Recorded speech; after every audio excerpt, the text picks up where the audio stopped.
So Lou Holtz used to say it's very difficult to get the same game 2 weeks in a row. There's girlfriends, there's midterms, sure. There's limited practice in college. So Ohio State plays offensively the game of the year. Yeah. And by the way, they were a good matchup against Michigan State in their secondary. Yep. Michigan has been a very good football team this year, outplayed the team that beat them, Michigan State. This feels competitive to me. It could be.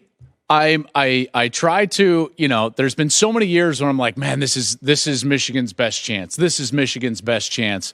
They certainly match up better this year than in previous years, specifically the fact that they can get to the quarterback. These two pass rushers now are excellent. Aiden Hutchinson on one side. He's going to be a top 10, 12, 15 pick. No doubt. Absolutely. Probably one of the best edge rushers in the draft.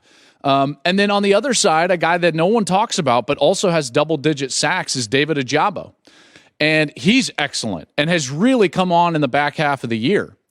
Ohio State is a pass-oriented offense. Yep. They may bristle, that I would say something like that, but the data backs it up. On base downs, 1st down and 10, 2nd and 6 or shorter, they're throwing the ball over 60% of the time. And probably rightly so when you got a quarterback like Stroud and the wide receiver core that they have. All three of these guys are first-round talents. He's gotten better.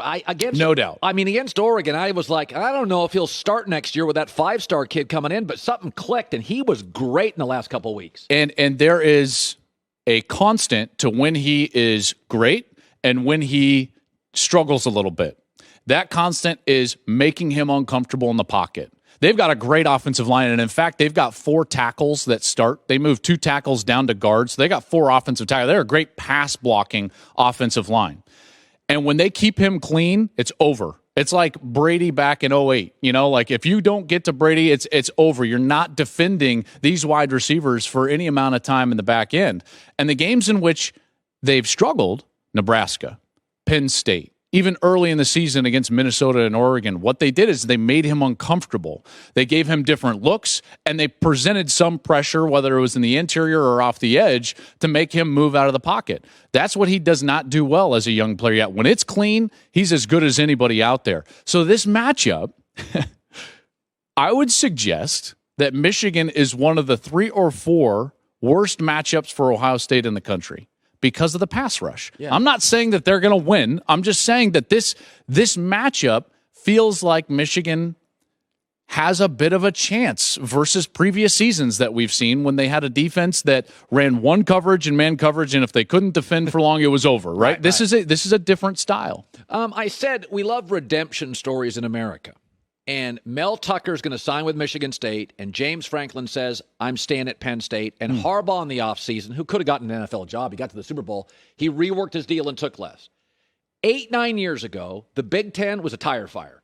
And today, it is a solid number 2 conference. No doubt. I think it's got excellent recruiters, Mel Tucker, Harbaugh. Yep. Well, Ryan Day is the best in the bunch. And Franklin. Franklin recruits well. I look at the Big Ten today, and it's not the SEC to me yet, but I see some really good quarterback play. I see excellent coaching. I see some really good recruiters.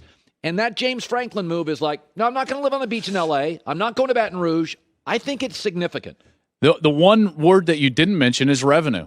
They're the only conference in the country that matches up with and even at times exceeds the revenue of the SEC, and that's because of the footprint that they're in, the alumni base that they have in that conference. Overall, the largest alumni base for a conference is the Big Ten. That's why the ratings are so big when you watch Ohio State games and Michigan games. Those are big schools. Huge alumni bases, and because of that, they have an enormous amount of revenue. Now you're seeing that. So James Franklin signs a 10-year extension, 10. And the buyout language is such that the school really has no option. The buyout language is this, and you have to read down through the contract. Basically, he's going to get paid $8 million times however many years are left on the contract. So think about that for a moment. That means like in 6 years, if he goes 7-5 and they want to make a move, in 6 years, they would still have to pay him $32 million not coach.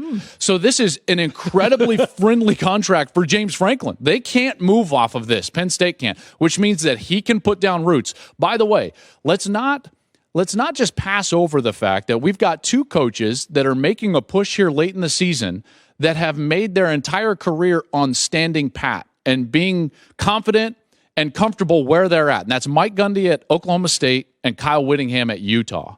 Think about that. So there's these two guys, long tenured guys. I played against Mike Gundy. That's crazy. Like his first year was 2005 when I was a senior. He's been there forever. And here they are making a late push. Utah doing Utah things late in the season. Oklahoma State has a chance at a playoff. Yeah. And I think other coaches around the country look at that and they say to themselves, you know what? I can make a lot of money at my current job. Why do I have to go chase it? Why? In particular, at places that you might get fired in 3 years if it doesn't work out at the top end. Yeah. So I think these are smart moves. Credit to Penn State. Credit to James Franklin. Congratulations on a great contract. Okay, so let's look at the college football, the playoff seeding. You know, what's interesting, people get all worked up, but Georgia and Bama are going to play. Yes. So Georgia could lose, and they'll still end up in there. But probably, yeah. I think if Bama loses, they're out. And if well, now, the only scenario, if you don't mind me interrupting. Well, if Michigan loses, then Bama has a chance to be a 4. If Bama loses the Iron Bowl but beats Georgia. Oh, Lord. I'm just saying, that's plausible, right? So they could be a 2-loss, but they would be an SEC champ. They would go, even with 2 losses as an SEC champ. Wouldn't you agree? Yes. Okay, so there is an avenue for Alabama, even if they were to lose one of their next 2 games. Now, having said that, everyone's like, oh, we did it. The group of 5 is in the top 4. Cincinnati, all they got to do is win. Hold on a second. And I'm not arguing that Cincinnati shouldn't go. All I'm saying is, ye of small memory, in 2014, in the first iteration of this playoff, TCU was included in the top 4 in the next to last poll. You know what they did? They won by 50 that week and were dropped out of the top 4. I remember it. So just be careful. All I'm saying is, Cincinnati fans, this is not in your hands. Even if you win out, there are scenarios where, like I said, Alabama loses Iron Bowl, beats Georgia. I mean, there are all sorts of... What if Oklahoma State rolls out there and begins to do to Oklahoma this week and potentially Baylor next week what they have done to everyone over the last 3 weeks, which is play incredible defense and win by upwards of 2 and 3 scores? Let me throw this at you. And so Bama doesn't have Georgia's defense, nor do they have Ohio State's offense. But between the two, they're pretty good. Yeah. If Ohio State played Bama today, a couple years ago, was it last year, the year? I think it was the year before, a couple years ago, I made my biggest college football bet ever. Everybody loved Ohio State over Clemson, and I said, I get Trevor Lawrence. Yeah, I remember that. I'm going to take Clemson. It's my biggest college football bet, and the Buckeye fans, lucky, blah, blah, blah. You know, this has never happened in 10 years. We're sleeping on Alabama. I still get the best. I get the best coach. I get a terrific young quarterback. It's a young team, and I get the best left tackle. He's going to have time to throw. It's a younger team because they've lost so much talent.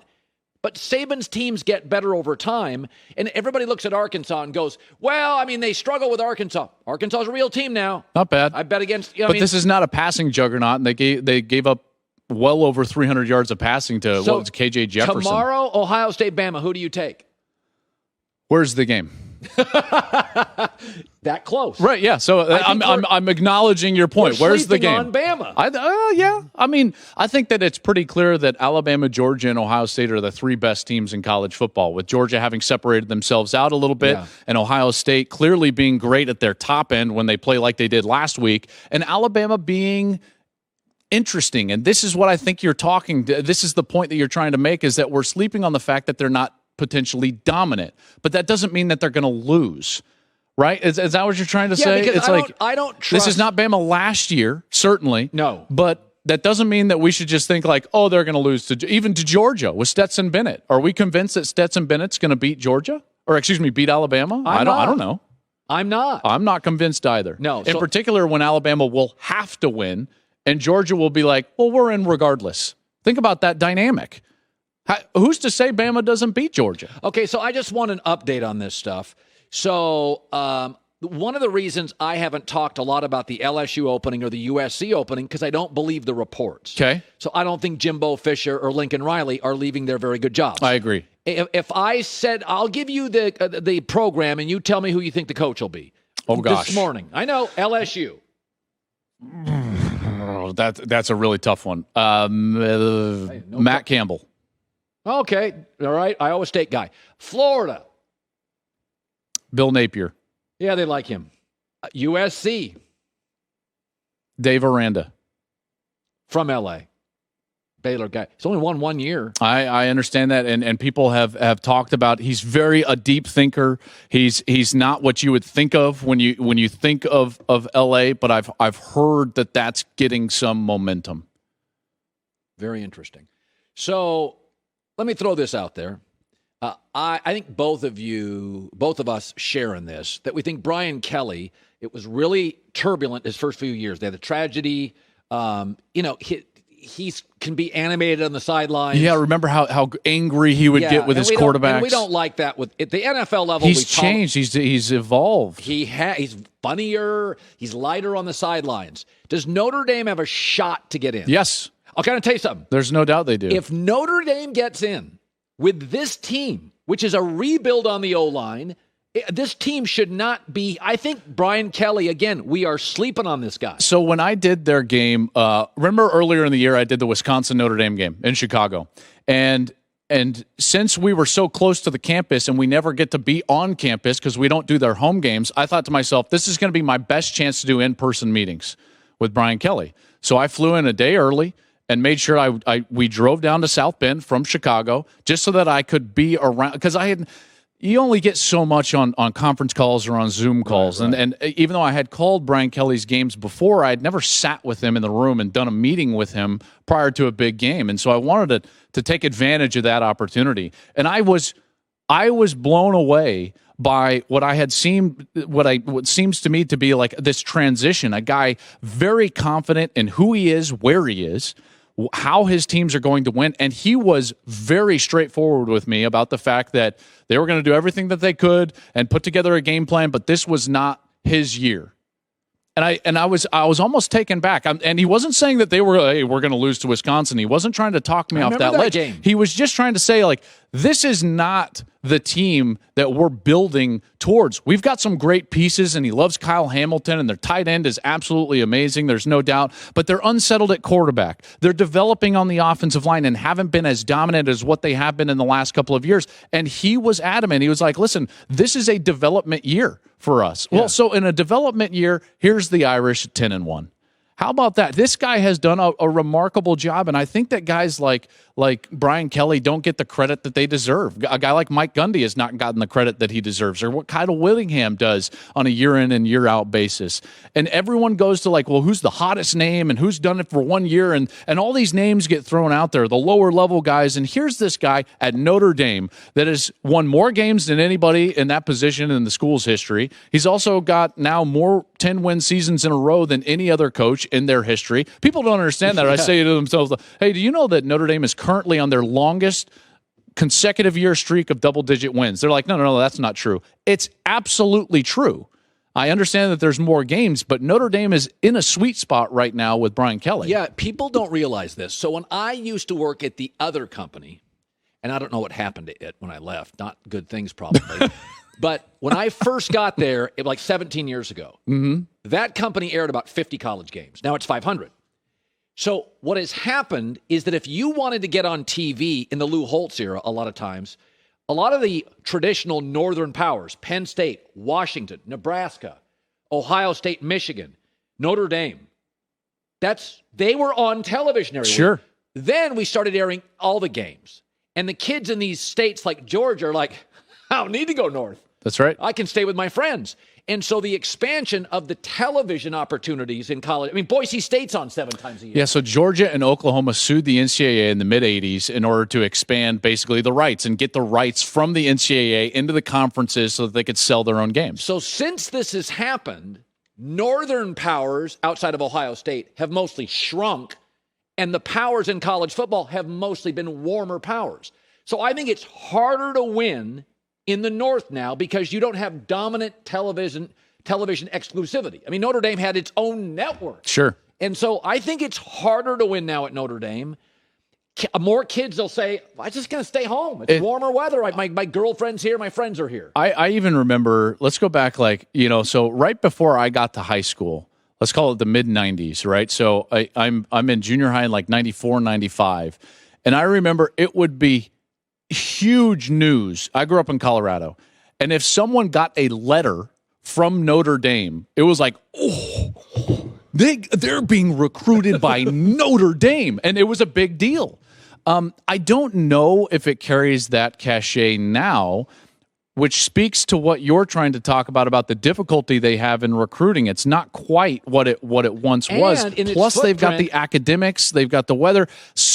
And the Big Ten's the best it's been in a long time. So there's those no Northern doubt. powers are stealing some of their recruits. So what Brian Kelly has done and built at Notre Dame should not be overlooked. They absolutely have a path to the playoff. If Cincinnati were to trip up, like let's say next week against Houston, and Houston's won 10 in a row, by the way, under Dana Holgorsen.